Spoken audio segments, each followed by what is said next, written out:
자, 이번 시간에는 개인과 사회생활, 사회적 지위와 역할에 대해서 알아보도록 하겠습니다. 자, 우리가 이제 사회적 상호작용이란 이제 개념 있죠. 이거 뭐냐? 다른 사람들과 끊임없이 관계를 맺으면서 영향을 서로 주고받는 거.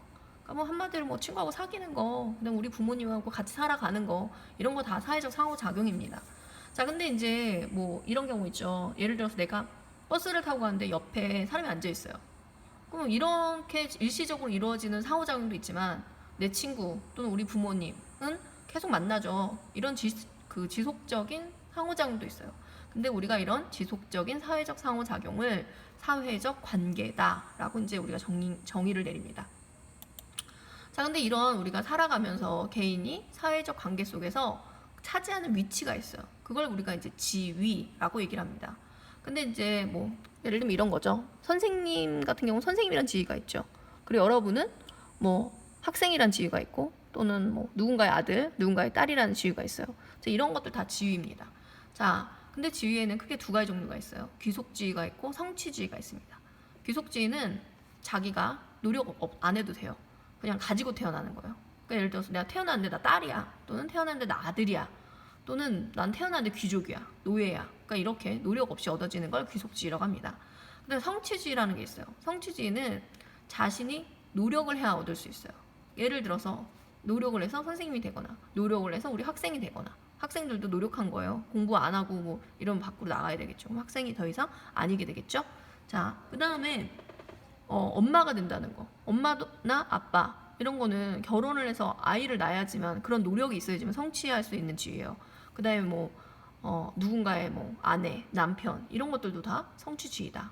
또는 뭐 이제 여러 가지 직업들 있죠. 의사, 간호사, 그 다음에 이제 밖에 나가면 뭐 청소부, 그 다음에 경찰관 이런 것들, 모든 이런 직업들은 다 성취주의라고 보시면 되겠어요.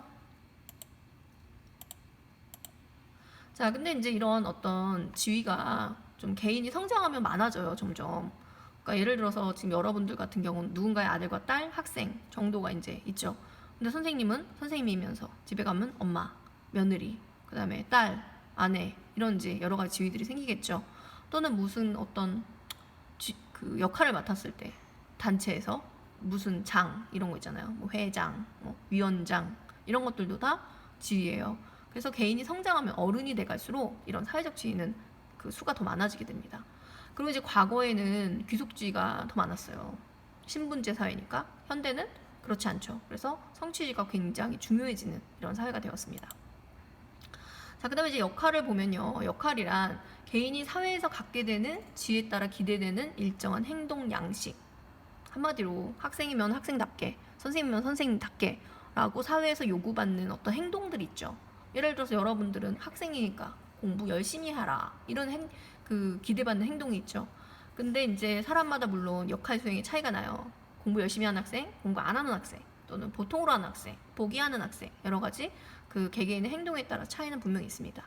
그래서 역할을 제대로 수행하면 보상을 받지만, 그렇지 않으면 제재, 비난 이런 거 받죠. 그래서 뭐 여러분들 같은 경우 공부 열심히 하면 뭐 좋은 성적, 그다음에 칭찬 이런 거 받죠. 근데 잘못 수행하면 공부 안 했어 이러면은 핸드폰 뺏기고, 그다음에 부모님한테 혼나고, 선생님한테 뭐 야단 맞고 이런 것들이 이제 생겨나는 겁니다. 자, 그 다음에 이제 우리가 역할 갈등이라는 개념이 있어요. 역할 갈등은 막 싸우고 이런 게 아니라, 자, 선생님은 선생님이란 지위가 있죠. 근데 여기서 학생들은 선생님한테 상냥한 선생님이 되시기를 원해요. 하지만 이제 부모님들은 엄격한 선생님이 되기를 원하거든요. 그러면 거기서 이제 역할 충돌이 발생해요. 왜냐면 나는 고민이 되거든요. 아, 상냥한 선생님이 돼야 되나? 엄격한 선생님이 돼야 되나? 이런 고민이 생기게 하는 거. 이런 걸 역할 갈등이라 그래요. 또는 이런 경우 있죠. 선생님은 선생님이란 지위도 있지만 집에서는 엄마로서의 지위도 있어요. 근데 내가 막 열심히 수업을 하고 있는데 우리 애가 아파. 그러면 수업도 해야 되는데 선생님으로서 엄마는 가서 애를 돌봐야 되겠죠. 이럴 때 이제 고민이 돼요. 아, 어떻게 하지? 이런 거를 역할 갈등이라고 합니다. 자, 근데 이런 역할 갈등 같은 경우는 좀 개인한테는 정서적인 어떤 불안, 불편함 이런 걸 주고요. 사회적으로 전체적으로 이런 사람들이 많아지면 혼란을 겪게 됩니다. 그럼 해결 방안이 뭐냐? 하나의 역할을 포기하거나 역할 수행의 순서를 결정하는 거예요. 그러니까 선생님은 애가 더 아프니까 이제 시급하죠. 그럼 병원을 먼저 가고 수업은 나중에, 또는 뭐 얘들아 자습해라 가버릴 수 있죠. 더 좋죠. 자, 그 다음에 제도적인 그 사회적 제도가 마련되면 더 좋을 것 같아요. 예를 들어서 이런 경우 워킹맘들이 많이 겪는 거거든요. 우리 애가 아픈데 출근을 해야 돼. 아, 이거 어떻게 해야 되지? 근데 회사에서는 이런 걸 사실 용납을 잘 안 하거든요.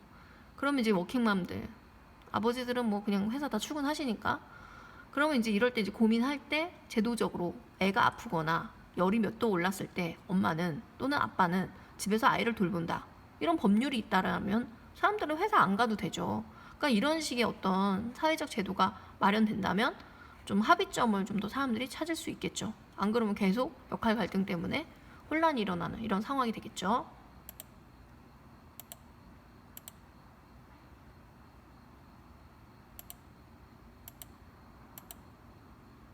자, 이상입니다.